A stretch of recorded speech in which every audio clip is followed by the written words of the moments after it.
رمضان میں ادھر سے ندا دی جا رہی ہے مانگ لو، مانگنے کا مزہ آج کی رات ہے۔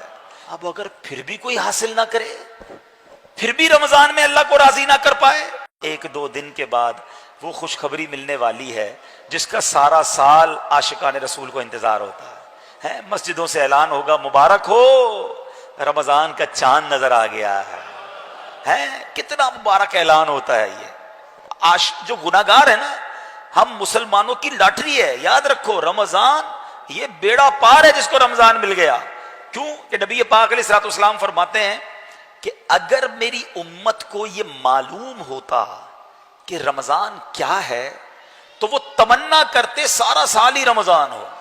اس حدیث سے سمجھ جائیں، مولا علی شیر خدا کرم اللہ تعالی وجہ الکریم ایک اور کمال کی بات فرماتے ہیں۔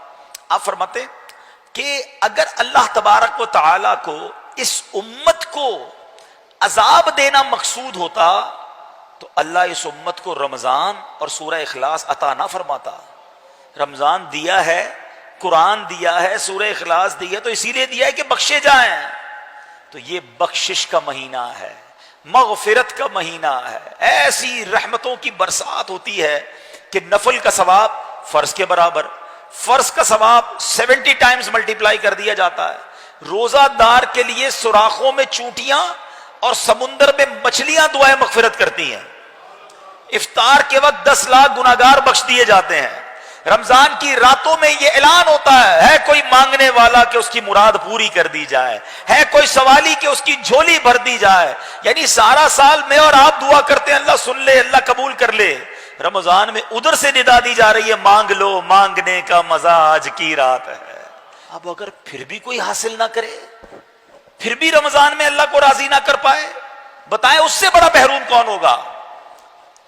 جب رمضان کی آخری رات آتی ہے نا، اللہ فرشتوں سے فرماتا ہے فرشتوں اس مزدور کے بارے میں کیا کہتے ہو جس نے مزدوری پوری کی؟ فرشتے کہتے ہیں مولا اس کو تو پوری مزدوری ملنی چاہیے۔ اللہ فرماتا ہے فرشتوں گواہ ہو جاؤ میں نے سب کی مغفرت فرما دی۔ یعنی ایچ اینڈ ایوری تھنگ یہ ہمارے لیے تیار ہے۔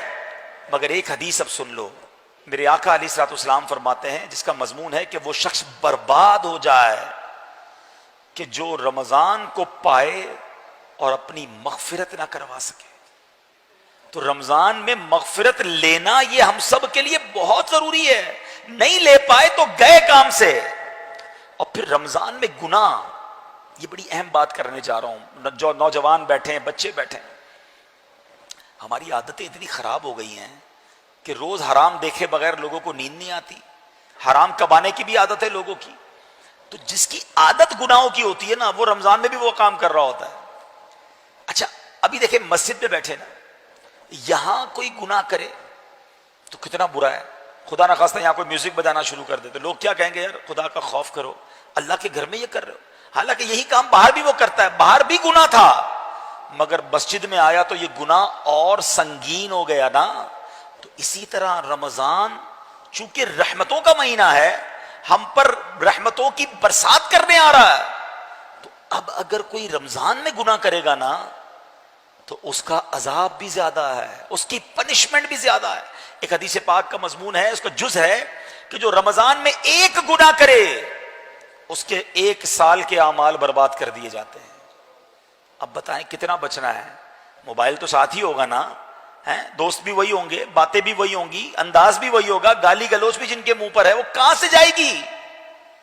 تو یہ رمضان کی تیاری کا ایک حصہ ہے کہ جہاں خوب نیکیاں کرنی ہیں، نمازیں پڑھنی ہیں، نوافل پڑھنے ہیں، تراویح پڑھنی ہے، روزے رکھنے ہیں، وہاں اپنے آپ کو گناہوں سے بچانا ہے، ورنہ ایسا نہ ہو کہ سب لوگ تو بخشے جائیں، میری گناہوں کی عادت مجھے مروا دے۔